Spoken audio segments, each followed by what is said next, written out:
Hello friends, life study के YouTube channel में आपका स्वागत है। दोस्तों, आज के इस वीडियो में हम भारतीय संविधान के भाग 2 का अध्ययन करने वाले हैं, जो नागरिकता से संबंधित है। इससे पिछली वीडियो में हम भारतीय संविधान के भाग 1, भारतीय संविधान की प्रस्तावना और भारतीय संविधान को बनाने की भूमिका के संबंध में अध्ययन कर चुके हैं, जिसका वीडियो हमारे यूट्यूब चैनल पर आप देख सकते हैं। तो दोस्तों, अगर अभी तक आपने हमारे इस यूट्यूब चैनल को सब्सक्राइब नहीं किया है तो इसे सब्सक्राइब कर दें। भारतीय संविधान का भाग 2 नागरिकता के संबंध में प्रावधान करता है। इसके अनुच्छेद 5 में कहा गया है कि भारत संविधान के प्रारंभ पर जो भारत के राज्य क्षेत्र का रहने वाला है, और उसके साथ साथ में कहा गया है जो भारत के राज्य क्षेत्र में, अर्थात जब भारत के राज्य क्षेत्र की बात आएगी तो यहाँ पे अनुसूची 1 में वर्णित राज्य क्षेत्र की बात आती है, भौगोलिक क्षेत्रफल की बात होती है।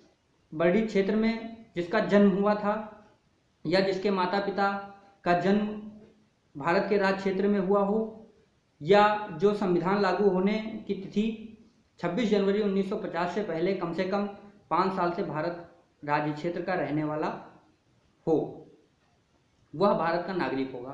तो दोस्तों, अनुच्छेद 5 भारत का नागरिक कौन होगा इसके बारे में बताती है। बहुत ही सरल शब्दों में अगर ये कहा जाए तो जिसका जन्म भारत में हुआ हो, संविधान लागू होने से पहले से जो भारत में रह रहा हो, जिसके माता पिता का जन्म भारत में हुआ हो। यहाँ पे जब हम भारत की बात कर रहे हैं तो आज़ाद भारत की बात कर रहे हैं, विभाजित होने के बाद भारत की बात कर रहे हैं। तो जिसका जन्म हुआ होगा वो भारत का नागरिक समझा जाएगा, या तो कम से कम 5 साल से, और भारत में संविधान लागू होने से पहले 5 साल तक भारत में वो रह रहा हो, निवास कर रहा हो, भारत का नागरिक समझा जाएगा। इसके बाद में अनुच्छेद 6 नागरिकता के संबंध में बात करते हुए कहता है, अनुच्छेद 5 की किसी बात के होते हुए भी कोई व्यक्ति जिसने ऐसे राज्य क्षेत्र से जो इस समय पाकिस्तान के अंतर्गत है, भारत में प्रव्रजन किया है, अर्थात भारत में रहने के आशय से आया है, इस संविधान के प्रारंभ से भारत का नागरिक समझा जाएगा। अर्थात अगर कोई व्यक्ति पाकिस्तान से भारत आया है तो वह भारत का नागरिक समझा जाएगा, किंतु किन शर्तों पे समझा जाएगा, किन किन शर्तों को पूरा करता है, तो पाकिस्तान से भारत आने वाला व्यक्ति भारत का नागरिक समझा जाएगा। का में कहा गया है वह स्वयं या उसके माता पिता या पितामह पितामही यानी दादी बाबा, या मातामह या मातामही यानी नानी नाना का जन्म भारत में हुआ हो। अब भारत की बात कहाँ कर दी गई, यहाँ पे जो भारत की बात की गई है, भारत शासन अधिनियम 1935 में वर्णित भारत की बात की गई है, जिसमें पाकिस्तान, आधुनिक पाकिस्तान और आधुनिक बांग्लादेश भी सम्मिलित था, में अगर हुआ हो, यानी भारत में पाकिस्तान या बांग्लादेश, जो उस समय कुल मिला के भारत ही था, में जन्म हुआ हो। किसका जन्म हुआ हो? उसका खुद का जन्म हुआ हो, उसके माता पिता का हुआ हो, उसके दादी बाबा का हुआ हो, या उसके नानी नाना का जन्म हुआ हो। और यहाँ पे और या जैसे शब्दों का बहुत महत्वपूर्ण स्थान है। खा में कहा गया है वह ऐसा व्यक्ति है जिसने 19 जुलाई 1948 से पहले इस प्रकार प्रव्रजन किया है, इस प्रकार पाकिस्तान से भारत आया है और तब से भारत में रह रहा है। यहाँ पे 2 प्रकार की बातें की गई हैं। 19 जुलाई 1948 बहुत महत्वपूर्ण तिथि है।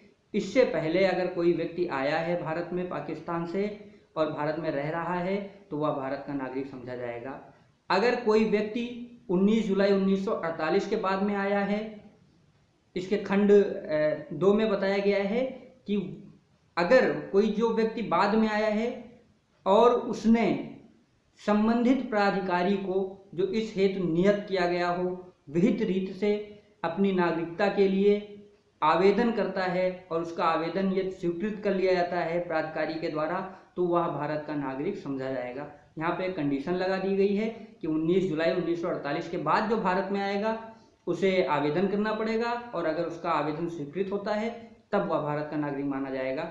और आवेदन स्वीकृत करने में भी एक शर्त लगा दी गई है। वो शर्त ये है कि वह आवेदन करने के समय कम से कम 6 माह भारत राज्य क्षेत्र के अंतर्गत निवास कर रहा हो। उसके बाद में अनुच्छेद 7 में कहा गया है, अनुच्छेद 5 और 6 में किसी बात के होते हुए भी कोई व्यक्ति जिसने 1 मार्च 1947 के बाद भारत से पाकिस्तान प्रव्रजन किया है, वह भारत का नागरिक नहीं समझा जाएगा। अगर 1 मार्च 1947 के बाद कोई व्यक्ति भारत से पाकिस्तान चला गया है तो वह भारत का नागरिक नहीं समझा जाएगा। लेकिन यह बात उस व्यक्ति पर लागू नहीं होगी। यहाँ पे एक परंतु लगा दिया गया है, उस व्यक्ति पे लागू नहीं होगी। किस व्यक्ति पे लागू नहीं होगी? जो व्यक्ति ऐसे प्रव्रजन के पश्चात भारत में अस्थायी रूप से रहने के लिए आवेदन करता है, उसका आवेदन मंजूर कर लिया जाता है और ऐसे व्यक्ति को इस तरह ट्रीट किया जाएगा, ऐसे प्रावधानों का पालन करना होगा जो 19 जुलाई 1948 के बाद में आए हुए व्यक्ति के लिए जो प्रावधान लागू होते हैं वैसा ही प्रावधान उस व्यक्ति पे लगेगा जो भारत से पाकिस्तान चला गया, फिर पाकिस्तान से वापस भारत आया है। दोस्तों, इसके बाद में अनुच्छेद 8 का जब हम अध्ययन करते हैं तो अनुच्छेद 8 में कह दिया गया है, अनुच्छेद 5 की किसी बात के होते हुए भी कोई व्यक्ति स्वयं या जिसके माता पिता अर्थात माता पिता, उसके बाद में पितामह पितामही, दादी बाबा या उसके नाना नानी में से कोई 1935 के भारत में जन्मा था। दोस्तों, मैं फिर बार बार आपको बता रहा हूँ, जब 1935 के भारत की बात हो तो वहाँ पे पाकिस्तान बांग्लादेश को भी इंक्लूड समझा जाए। ऐसी भौगोलिक क्षेत्र में जो उस समय के भारत में जहाँ पे अगर किसी ने जन्म लिया हो, वैसे व्यक्ति या उसके दादा दादी ने, नाना नानी ने या माता पिता ने जन्म लिया हो और वह दूसरे देश में वर्तमान समय में रह रहा है। यहाँ पे दूसरा देश अर्थात भारत जो उस समय का भारत था, 1935 के भारत शासन अधिनियम में वर्णित भारत था, उससे बाहर किसी दूसरे देश में रह रहे हों और उसने भारत सरकार के राजनयिक या विहित प्राधिकारी जो भी नियुक्त किया गया हो उसे नागरिकता के लिए आवेदन किया हो और उनके आवेदन को स्वीकृति प्रदान कर दी गई हो, ऐसा व्यक्ति भी, और उसे नागरिक के रूप में रजिस्टर कर लिया गया हो, ऐसा व्यक्ति भी भारत का नागरिक समझा जाएगा। चाहे उस व्यक्ति ने ऐसा आवेदन संविधान के प्रारंभ होने से पहले किया हो या संविधान प्रारंभ होने के बाद में किया हो, उसे और उसका स्वीकृत कर लिया गया हो, तो वह व्यक्ति भी भारत का नागरिक समझा जाएगा। इसके बाद में भारतीय संविधान के अनुच्छेद 9 में कहा गया है, अगर कोई व्यक्ति विदेशी नागरिकता ले लेता है ऐसा व्यक्ति, तो वह अनुच्छेद 5 उसके साथ साथ में अनुच्छेद 6 और 8 के आधार पर भारत का नागरिक नहीं समझा जाएगा। किसी दूसरे माध्यम से बाद में अगर वो नागरिकता ले लेता है तो भारत का नागरिक समझा जाएगा, लेकिन यहाँ पे अनुच्छेद 5, अनुच्छेद 6 और अनुच्छेद 8 के आधार पे उसे भारत का नागरिक नहीं समझा जाएगा अगर किसी व्यक्ति ने किसी दूसरे देश में स्वैच्छिक अपनी इच्छा से नागरिकता ले ली है। उसके बाद में भारतीय संविधान का अनुच्छेद 10 बताता है कि जो भी पूर्व उपबंध भाग 2 में किए गए हैं, जो भी उपबंध किए गए हैं, उन उपबंधों से जो व्यक्ति नागरिक बने हैं वो भारत के नागरिक समझे जाएंगे संसद द्वारा बनाई विधि के अधीन रहते हुए, अर्थात भारतीय संसद की बनाई हुई विधि के अधीन रहते हुए वो व्यक्ति भारत के नागरिक समझे जाएंगे। इसके बाद में अनुच्छेद 11 में कह दिया गया है, उपरोक्त कही गई किसी भी बात का अर्थ यह नहीं समझा जाएगा वह संसद की किसी व्यक्ति को नागरिकता देने, उसकी नागरिकता छीनने के संबंध में, भारत का नागरिक बनाने के संबंध में किसी भी विधि बनाने की विधि की जो पावर होती है उसको प्रभावित उपरोक्त कोई भी बात नहीं करेगी। अर्थात संसद किसी व्यक्ति को नागरिकता कैसे देनी है, नहीं देनी है, किसको देनी है, इस संबंध में जो विधि बनाएगी उसको रोकने की पावर इन सब अनुच्छेद में नहीं है। ये बात अनुच्छेद 11 में समझाई गई है। तो दोस्तों, ये जो वीडियो है इसका टोटल सम यही है, नागरिकता के बारे में बात की गई है।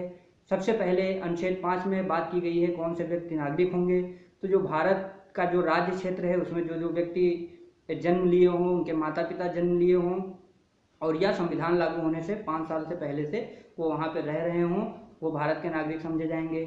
अनुच्छेद 6 में बताया गया है कि कोई व्यक्ति जो पाकिस्तान से भारत आया उस समय उसको भारत का नागरिक मान लिया जाएगा।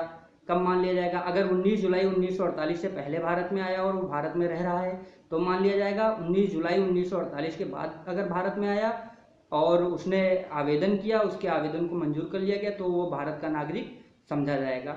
इसके बाद में आता है अनुच्छेद 7। अनुच्छेद 7 में कहा गया है कि कोई भी व्यक्ति अगर भारत से पाकिस्तान 1 मार्च 1947 के बाद जाता है तो उसे भारत का नागरिक नहीं माना जाएगा।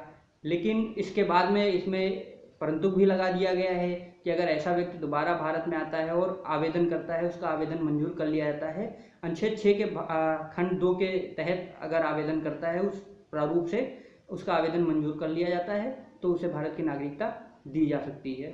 दोस्तों, अनुच्छेद 8 में कहा गया है कि कोई व्यक्ति जिसके दादी दादा नाना नानी 1935 में वर्णित भारत के अंदर पैदा हुए हों, दादा दादी नाना नानी या उसके माता पिता या वो स्वयं, और वो विदेश में रह रहा हो, किसी दूसरे देश में रह रहा हो, वहाँ से अगर वो आवेदन करता है वहाँ भारत के राजनयिक को, तो उसे भी भारत का नागरिक समझा जाएगा। उसके बाद में बात कर दी गई है, अनुच्छेद 9 में बात की गई है कि अगर कोई व्यक्ति विदेश का नागरिक हो जाता है तो उसकी भारत की नागरिकता समाप्त समझी जाएगी, वो भारत का नागरिक नहीं माना जाएगा। अनुच्छेद 5, 6 और 8 के आधार पर भारत का नागरिक वो नहीं समझा जाएगा।